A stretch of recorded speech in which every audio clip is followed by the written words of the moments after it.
காலையிலே கர்த்தரை தொழுது கொள்ள வந்திருக்கிற தேவ மக்கள் இயேசு கிறிஸ்துவின் இனிதான நாமத்திலே வாழ்த்தி வரவேற்கிறேன். இன்னைக்கு நம்ம யோபின் புஸ்தகத்துல 22வது அதிகாரத்தை நம்ம தியானிக்கிறோம்.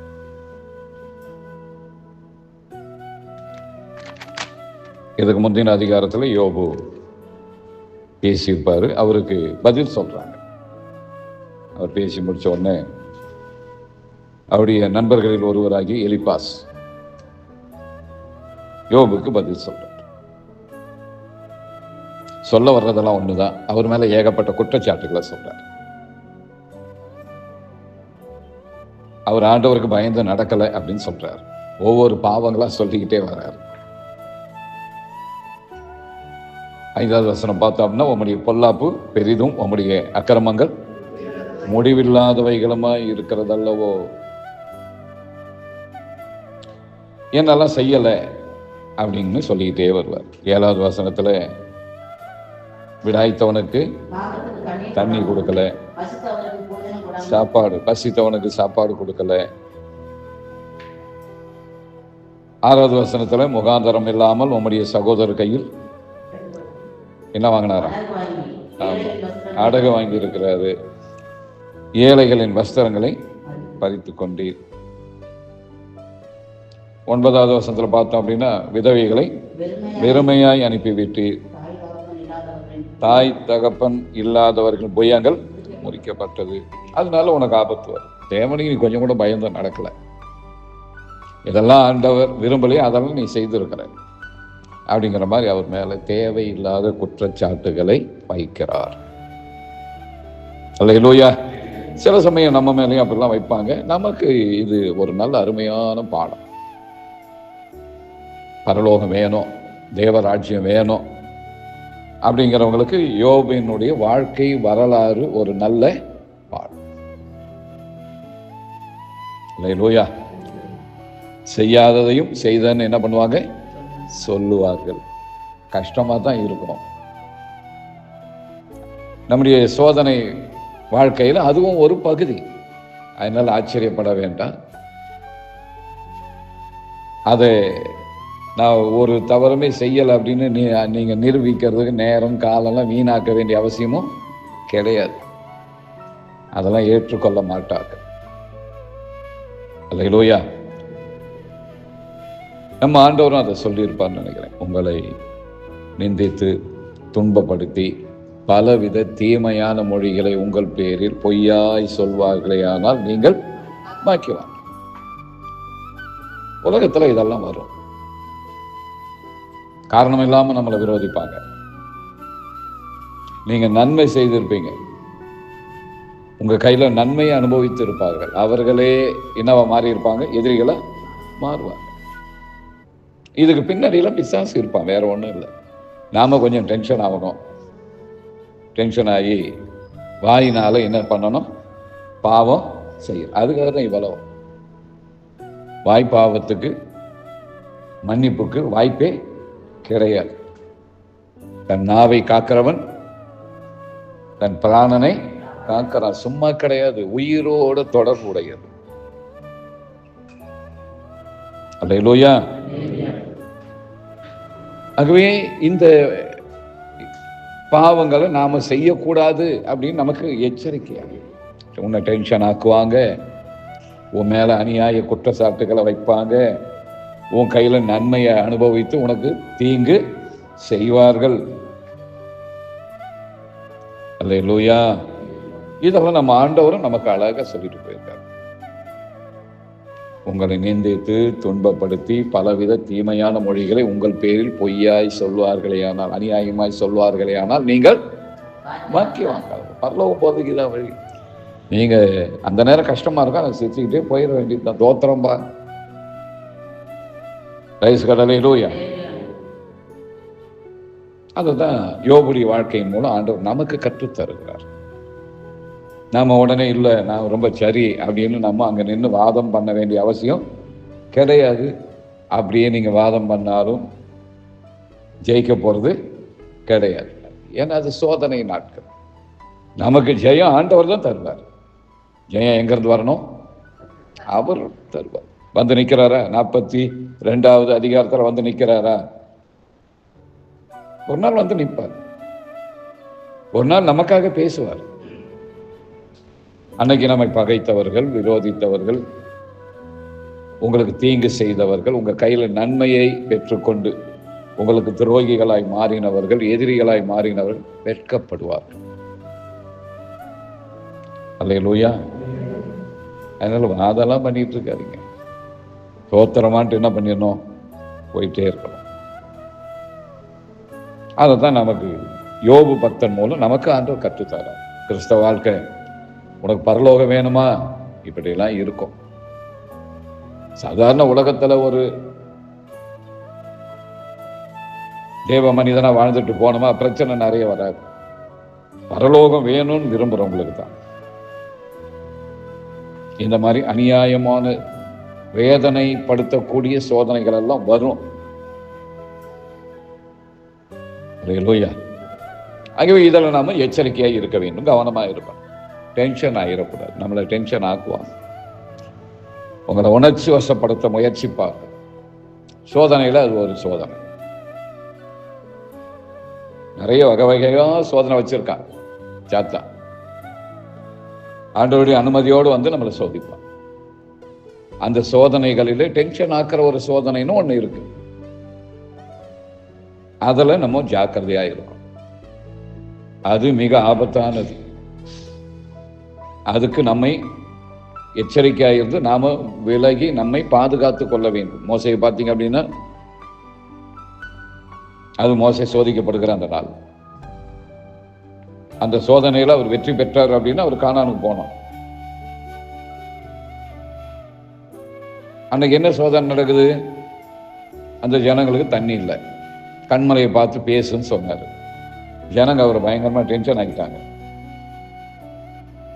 கண்மலையை பார்த்து பேசுறது பதில் கண்மலை என்ன பண்ணினாரு? அடிச்சார். நீங்க அடிச்சாலும் திட்டினாலும் என்ன பண்ணாலும் ஆண்டவர் கையிலிருந்து நன்மை வரும். ஆனா பிரச்சனை நம்ம தான் சந்திக்க வேண்டியிருக்கும். அல்லேலூயா. பேச வேண்டிய இடத்துல அடிச்சார்.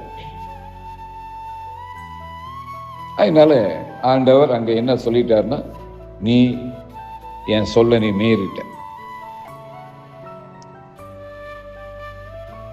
நீ கானானுக்குள்ள போக முடியாது. அவ்வளவுதான்.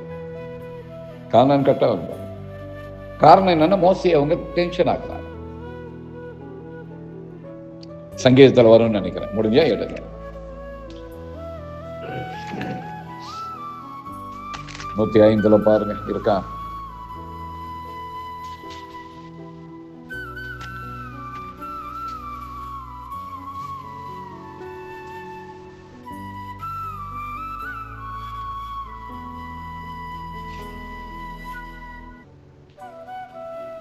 நூத்தி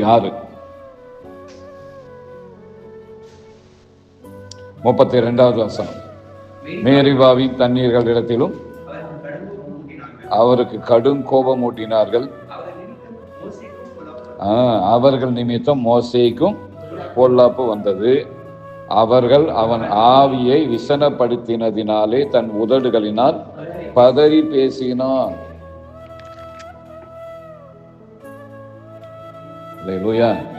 சோதனையில இது ஒரு வகை சோதனை. இதுல எல்லாரும் பத்துன்னு ஈஸியா விழுந்துருவோம். மற்றதெல்லாம் கூட பார்த்து ஜெயிப்பீங்க. உங்களை ஒருத்தர் டென்ஷன் ஆகிட்டாங்கன்னா டக்குன்னு நீங்க டென்ஷன் ஆயிடுவீங்க. நம்மளை டென்ஷன் ஆக்குவாங்க. அதுக்குன்னு பிசாசு அவனுடைய ஆட்களை வச்சிருப்பான். எல்லாரும் கிறிஸ்தவங்க கிடையாது. நம்ம நடுவுலயே அவன் ஆட்கள்லாம் இருப்பாங்க.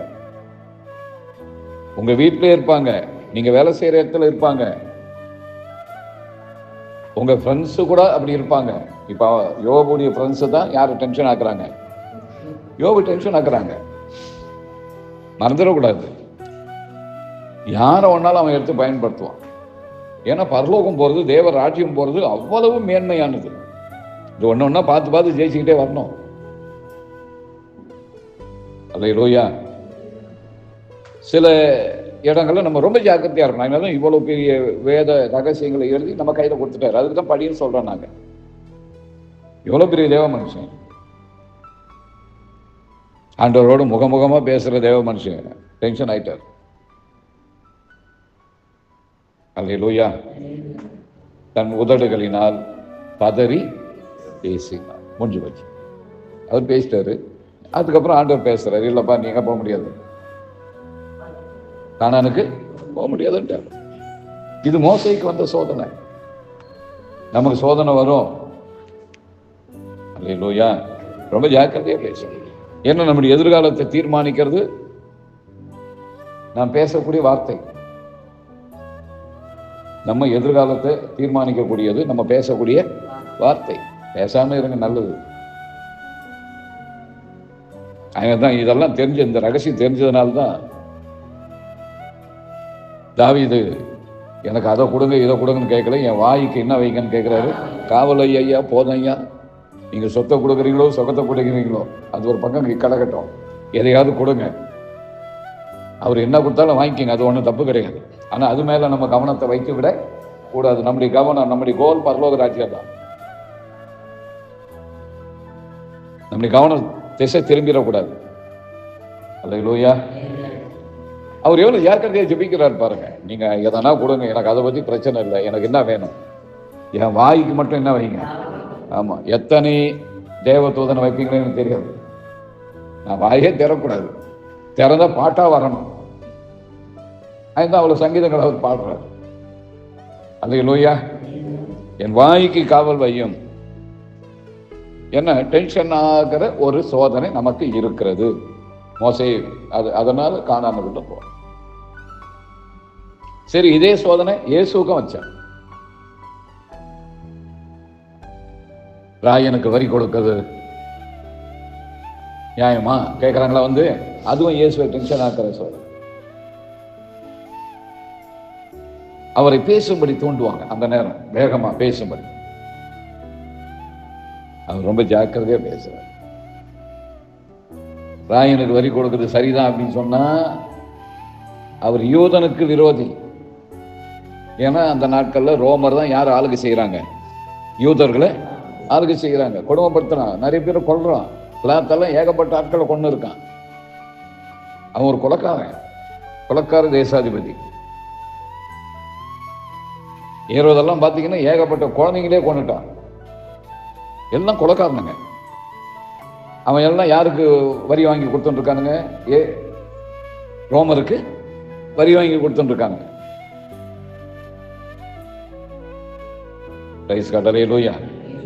ஏன் சகைவை எல்லாம் விரோதிச்சாங்க? அவர் வரி வாங்கி கலெக்ட் பண்ணி கொடுக்கறதுனால அந்த கோவத்தெல்லாம் அவர்கிட்ட காட்டுறாங்க. ஜனமுடைய கோவம்லாம் அவர் மேல இருக்கு.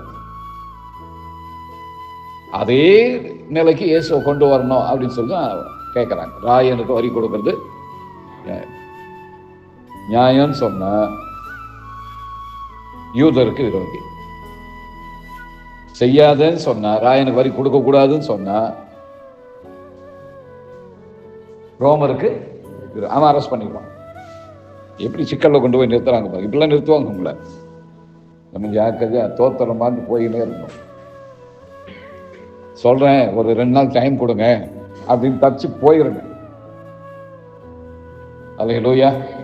எல்லாவற்றிலுமே நம்ம மூக்க நுழைக்கணும்னு அவசியமே கிடையாது. நமக்கு அவசியம் கிடையாது. நம்ம பரலோக பயணம் பாதிக்காம பார்த்துக்கணும்.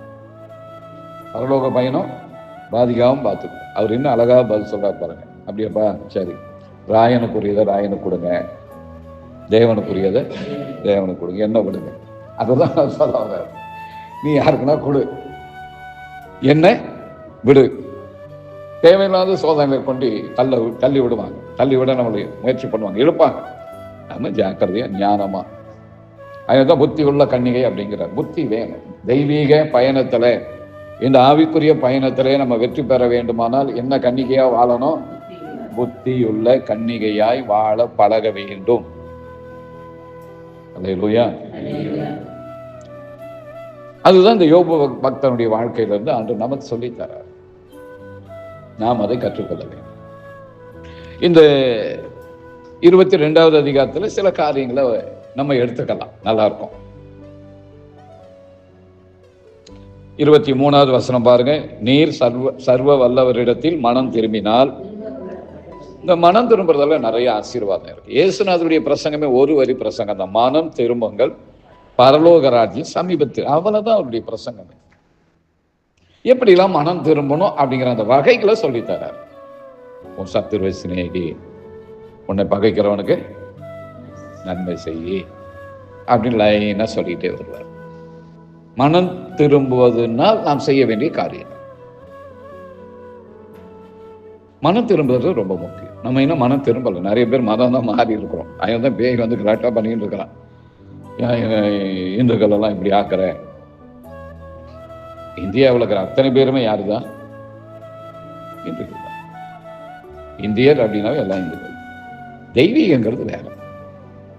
உனக்கு எந்த தெய்வம் பிடிக்குதோ அதை நீ என்ன பண்ணிட்டு போகலாம், வணங்கிட்டு போகலாம், பிரச்சனை கிடையாது. வெளியில உலகத்துல நமக்கு இவர் தான் மெய் தெய்வம்னு மிக தெளிவாக ஆண்டவர் வெளிப்படுத்தி இருக்கிறார். அல்லேலூயா. அதனால அவரை நம்ம தொழுது கொள்றோம். இவர் முழு உலகத்துக்கும் தெய்வம். ஒரு பகுதிக்கு, ஒரு பார்ட்டுக்கு மட்டும் அல்ல, முழு உலகத்துக்கும் சர்வலோகத்துக்கும் இவர் தான் தேவன். சர்வலோகத்தின் பாவங்களை இவர் தான் நிவர்த்தி செய்கிறார். பாவம் எங்கெல்லாம் இருக்குன்னு சரியா தெரியல நமக்கு. பூமியில மட்டும் பாவம் கிடையாது, பல இடங்களில இன்னும் என்ன இருக்கு? சர்வ லோகம், இன்னும் பல லோகங்கள்ல பாவம் இருக்கு. அவைகள் எல்லாவற்றையுமே நிவர்த்தி செய்வதற்காகத்தான் அவர் மனிதனாக வந்து பறந்து தன்னுடைய ரத்தத்தை என்ன பண்றாரு? சிந்தினார். யாரெல்லாம் மனம் திரும்பணும்னு விரும்புறாங்களோ அவங்களுக்கு இந்த இயேசுவின் ரத்தம் உதவி செய்யும். பாவமர அவங்களை கழுவும்.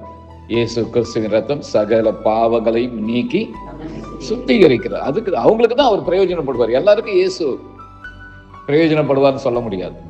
நான் மனம் திரும்பணும், நான் ஒரு நீதியுள்ள வாழ்க்கை வாழணும், ஆண்டோடைய ராஜ்யத்துக்கு போகணும், மறுமை மேல எனக்கு நம்பிக்கை இருக்கிறது, இந்த பூமியில மட்டும் கிடையாது, நான் மறுமையை அடையணும் அப்படின்னு விரும்புறவங்களுக்கு அவருடைய ரத்தம் உதவி செய்யும்.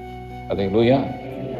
அவங்களால மட்டும்தான் மனம் திரும்ப முடியும். மற்றவங்களாம் அப்படியே வருவாங்க போவாங்க. மறுமை மேலே அடுத்து வரப்போற ராஜ்யத்துல நான் பங்கு அடையணும். அல்லேலூயா. அந்த இஸ்ரவேல் மக்களை நீங்க பாத்தீங்க அப்படின்னா, எகிப்துல இருந்து அவங்களை கொண்டு வரும்போது அவர்கள் 40 நாள்ல கானானுக்குள்ள போயிருக்கணும். ஆனா அவங்க மனம் திரும்பல. அவங்க யாரும் என்ன திரும்பல? மனம் திரும்பல. மனம் திரும்பலனா கூட அற்புதம்லாம் நடக்கும். இயேசுவை நாம் தெய்வமாக ஏற்றுக்கொண்டு இருப்போமானால் அற்புதம்லாம் நடக்கும், சுகம்லாம் வரும், கேட்கறதெல்லாம் கிடைக்கும். அல்லேலூயா. சாட்சிலாம் வேற சொல்லுவோம், புரியுதுங்களா? அதெல்லாம் நல்லது. ஆனா இதெல்லாம் மனம் திரும்பாம கூட கிடைக்கும். மனம் திரும்புறதுங்கிறது குணம் மாறும், அவ்வளவுதான். மனம் திரும்புறதுல என்ன விசேஷம்? டோட்டலா நம்முடைய குணமே மாறும். பழைய மனுஷனுக்குரிய சுபாவெல்லாம் நம்மளை விட்டு வெளியில போயிடும். கொஞ்சம் கொஞ்சமா மனம் திரும்புறதுங்கிறது ஒரு நாள்ல நடக்கிறது கிடையாது. அது கொஞ்சம் கொஞ்சமா தான் மாறிக்கிட்டே வரும். ஏன்னா எங்க பிசாசுக்குரியது ஒளிந்து கொண்டு இருக்கிறது நமக்கே தெரியாது. அப்ப திடீர்னு ஒரு நாள் வரும், நானா இதை பண்ணேன் அப்படிங்கிறாலும் நமக்கே ஷாக் வர மாதிரிலாம் இருக்கும், உள்ள ஒளிந்து கொண்டு இருக்கும். அது திடீர்னு வரும். அப்ப மனம் திரும்பணும். மன்னிச்சுங்கப்பா, என்னை சரி பண்ணுங்கப்பா, இந்த குணம் எனக்கு வேண்டாம் அப்படின்னு பிசாசுக்குரியது அல்லது பழைய மனுஷனுக்குரியது இதெல்லாம் நம்மளை விட்டு வெளியில போகும். ரைஸ் கடறையிலூயா. அப்ப என்ன நடக்கும்? ஏசாயா ரொம்ப அழகா சொல்வார். மனம் திரும்பின ஒரு கிறிஸ்தவன் எப்படி இருப்பான்? மனம் திரும்புறதுக்கு முன்னாடி அவன் சிங்கம் மாதிரி இருந்திருப்பான். மனம் திருமணம் பிறகு சிங்கமோ மாட்டை போல எதை சாப்பிடும்? புல்ல சாப்பிடும். நான் சொல்றது அங்க வெளியில விற்கிது அந்த புல்லு அல்ல, அதுக்கும் பேர் புல்லுன்னு வச்சிட்டாங்க. ரைஸ் கடலையிலூயா. புரியுதுங்களா நான் சொல்றது? மனம் திரும்பினவன் அப்படி டோட்டலா மாறி இருப்பான். அதுக்கு முன்னாடி சிங்கம் தான், ஆனா இப்போ மாடு என்ன சாப்பிடுதோ அந்த புல்ல சாப்பிடுற அளவு அவன் மாறி. அப்படின்னு அர்த்தம் என்ன அப்படின்னா, அந்த மனிதன் குணம் மாறிவிட்டது. அல்லேலூயா. சிங்கமும் கரடியும் அது பசுவும் கூடி ஒரு சின்ன பையன் கூட நடத்துவான் அப்படிங்கிற. ஒரு சின்ன பையன் கூட அதெல்லாம் என்ன பண்ணும்? மனம் திருமணங்களை நடத்த முடியும். இதெல்லாம் ஆதி சபையில இருந்தது. ஆதி சபையில பாத்தீங்க அப்படின்னா அந்த நாட்கள அடிமையா இருந்தவங்க சபையை நடத்தியிருக்காங்க. அதுக்கு விசேஷித்த ஆட்கள் எல்லாம் கீழ்ப்படிந்து இருந்திருக்கிறாங்க. அல்லேலூயா. மனம் திரும்புறது அப்படிங்கிறது தினம் நடந்துகிட்டே இருக்கணும். நம்ம மனம் திரும்பாம அவன் பார்த்துக்கிறான். ஓரளவு திரும்பு, இயேசுதான் மெய் தெய்வம், அதுக்கப்புறம் நிறுத்திக்க, நீ எதையும் மாற்றவே அப்படிங்கிற மாதிரி இன்னைக்கு உலகம் சபைக்குள்ள வந்துருச்சு. நீ சர்ச்சைக்கெல்லாம் போ, இயேசு ஆராதனை பண்ணு, காணிக்கை கொடு, ஊழியம் கூட செய்ய, ஆனா என்ன திரும்பாத, மனம் திரும்ப, நீயாவே இரு. அப்படின்னா சரீரம் மறுரூபமாகாது, மறுமைக்குள்ள போக முடியாது. மனம் திரும்புறதுக்கு அழைக்கதான் இயேசு இந்த பூமிக்கு இறங்கி வந்தார். அல்லேலூயா. தினந்தோறும் நம்ம மனம் திரும்பணும், குணம் மாறணும். பழைய மனுஷனுக்குரியது, பிசாசுக்குரியது நம்ம கிட்ட இருந்தா நம்மள அவருடைய ராஜ்யத்துக்கு போக விட மாட்டான். மோசையை நினைச்சுங்க, மோசே பிசாசுக்குரியது மோசை கிட்ட ஏதோ இருந்திருக்கு. தேவனே அடக்கம் பண்ண வந்துட்டார், தூதர்கள்லாம் வந்து இருக்கிறாங்க, ஆனா அடக்கம் பண்ண விட மாட்டான். மோசை எனக்கு சொந்தம்னு வந்து நிக்கிறான் பாருங்க. மோசைக்கு அந்த நிலைமை அப்படின்னா சாதாரண மனிதர்களாகிய நம்ம மோசம் போகாம பார்த்துக்கணும். அவனுடைய கவனமே என்னன்னா நம்ம மோட்சம் போயிடக்கூடாது, நம்ம ஜாக்கிரதையா இருக்கணும். அவனுக்குரியது நம்ம கிட்ட இருக்கக்கூடாது. இயேசுவும் சொல்லுவார் சிலுவைக்கு போறதுக்கு முன்னாடி, இதோ உலகத்தின் அதிபதி என்னிடத்தில் வந்திருக்கிறான், அவனுக்கு என்னிடத்தில் ஒன்றும் இல்லைன்னு சொல்றாரா இல்லையா? இது நமக்கு வரணும். அவனுக்குரியது நமக்குள்ள எதுவும் இல்லாம பார்த்துக்கிட்டா எளிதாக அவருடைய ராஜ்யத்துக்கு என்ன பண்ண முடியும், போக முடியும். நாம் ஜெபிக்கலாம்.